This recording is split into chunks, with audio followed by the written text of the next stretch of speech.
Frédéric, un de mes clients, est arrivé l'autre jour à Epigo, l'air un peu préoccupé et déprimé. Il me raconte que la veille, il a animé une très grosse réunion qui s'est mal passée. Alors je le questionne, qu'est-ce qui s'est mal passé dans cette réunion? Et là il me dit, l'air dépité, que personne ne participait, que tout le monde était derrière son ordinateur à faire autre chose, que son directeur lui avait posé plein de questions auxquelles il n'avait pas de réponse, tout ça pour le mettre en difficulté, et que le même directeur était parti avant la fin, prétextant un rendez-vous. Frédéric s'était senti humilié, et du coup il m'a dit qu'il n'avait plus du tout envie de retourner au travail le lendemain, et que d'ailleurs il n'animerait plus jamais de réunion de sa vie. Vous voyez un peu le tableau? Bon, alors là, je lui ai posé la question de savoir s'il avait échangé avec ses collègues à l'issue de la réunion.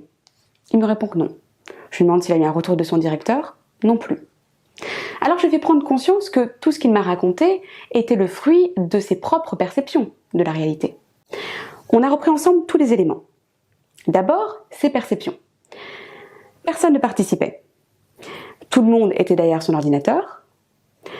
Le directeur lui a posé des questions auxquelles il n'avait pas de réponse. Et enfin, le directeur est parti avant la fin. Ses interprétations maintenant. Personne ne l'écoutait. Tout le monde est en train de faire autre chose. Son directeur a fait exprès de lui poser des questions auxquelles il n'avait pas de réponse. Et enfin, il était tellement mauvais qu'il est parti avant la fin. On voit bien le glissement entre d'abord ses perceptions, puis ses interprétations. Je lui demandais de me proposer d'autres explications. Pourquoi est-ce que personne ne participait à cette réunion? Il a commencé par me dire que certainement parce que son ton était monocorde, que le sujet était ennuyeux et ses slides affreux. J'ai donc demandé de me proposer des explications qui ne le concernaient pas lui. Il a pris un temps pour réfléchir et m'a dit « C'est vrai qu'en ce moment, toute l'équipe est sous pression à cause d'un gros projet.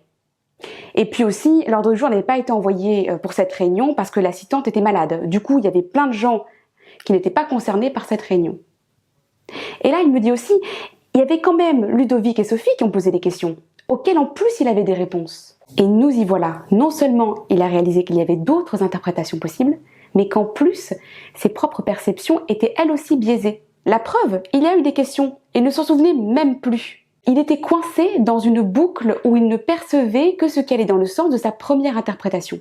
En gros, il ne voyait que ce qui n'allait pas.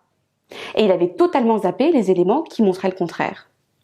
Je lui demande comment il se sent alors, et il me répond beaucoup mieux, plus léger. Pour finir, nous refaisons le même travail avec le comportement de son directeur. Je l'invite à me trouver des explications pour justifier son comportement, et il m'en liste plusieurs, assez vite même. Je l'invite alors à m'en lister certaines farfelues.